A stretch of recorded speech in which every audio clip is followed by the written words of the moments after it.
Assalamualaikum warahmatullahi wabarakatuh. Apa kabar anak solih-solihah? Semoga kalian dalam keadaan yang sehat. Amin ya rabbal alamin. Hari ini kita akan belajar tematik bahasa Indonesia, referensi buku IPA. Nah, anak-anak, sebelum kita mulai, kita baca basmalah bersama-sama terlebih dahulu. Bismillahirrahmanirrahim. Nah, anak-anak, hari ini kita akan belajar tentang lingkungan. Lingkungan itu ada lingkungan sehat dan lingkungan tidak sehat. Yang pertama, A itu lingkungan sehat. Ciri-ciri lingkungan sehat yang pertama, udara bersih dan segar, tanah subur, sumber air yang bersih, tidak berbau, tidak berwarna, dan tidak berasa. Kemudian air sungai dan selokan mengalir lancar, bersih, dan jernih.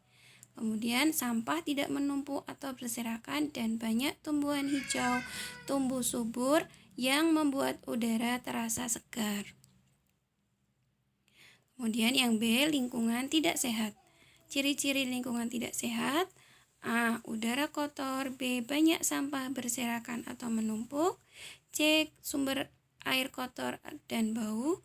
D. Saluran air tidak lancar karena tersumbat sampah. E. Tumbuhan tidak dapat tumbuh subur. Lingkungan menjadi gersang. Kita lanjutkan. Apa sih penyebab lingkungan tidak sehat? Yang pertama, pencemaran air. Disebabkan pembuangan limbah rumah tangga dan pabrik ke saluran air, sehingga menyebabkan aliran air di sungai banyak sampah dan membuat alirannya tersumbat. Kemudian 2. Pencemaran udara. Disebabkan oleh asap pabrik dan kendaraan bermotor. Ada juga pembakaran sampah atau kebakaran hutan. Yang ketiga, pencemaran tanah. Tumbuhan tidak dapat tumbuh subur karena banyak sampah yang dibuang tanpa diolah terlebih dahulu. Contohnya sampah botol, plastik, dan sebagainya tidak bisa didaur atau tidak bisa mendaur bersama tanah. Ini membutuhkan proses yang sangat lama. Jadi kita harus bisa menahan atau mengurangi sampah-sampah plastik. Kemudian pencegahan pencemaran lingkungan. Yang pertama, membuang sampah ke tempat sampah, mengolah limbah sebelum dibuang ke lingkungan, kemudian membersihkan lingkungan secara teratur, mengalirkan air yang mengenang melalui saluran air, menciptakan rumah yang sehat, dan mengadakan penghijauan. C. Merawat lingkungan. Yang pertama, merawat lingkungan rumah. Kita mempunyai rumah kita harus dirawat ya, dijaga kebersihannya.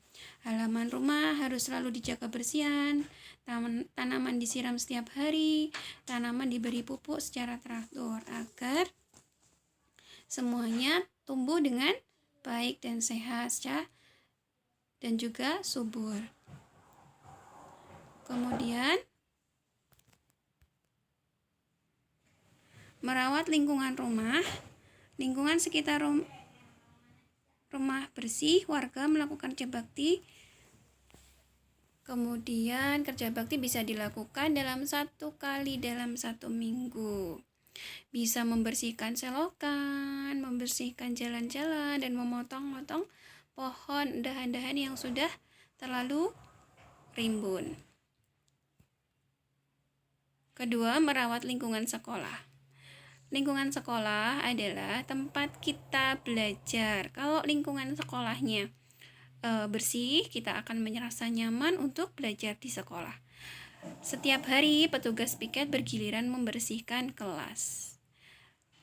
Lingkungan sekolah itu kebersihannya tanggung jawab semua warga sekolah. Kemudian yang ketiga, merawat tanaman. Tanaman harus dirawat dengan baik. Tanaman disiram setiap hari, tanaman diberi pupuk secara teratur, dan tanaman dibersihkan dari hama. Rumput liar semuanya dicabut agar tanaman bisa tumbuh dengan baik. Kemudian 4. Merawat hewan peliharaan. Hewan peliharaan juga perlu dirawat. Hewan harus diberi makan dan minum secara teratur. Kandang harus selalu dibersihkan dan beberapa jenis hewan perlu dimandikan. Jika sakit, bawalah hewan tersebut ke dokter hewan. Ya, itulah anak-anak tadi tentang lingkungan sehat dan lingkungan tidak sehat. Sekarang tugasnya adalah kerjakan halaman 76. Kemudian jangan lupa jika sudah selesai kirim ke nomor Ustazah. Terima kasih anak-anak sudah menyimak video dari Ustazah dari awal hingga akhir. Mohon maaf jika banyak kesalahan. Wassalamualaikum warahmatullahi wabarakatuh.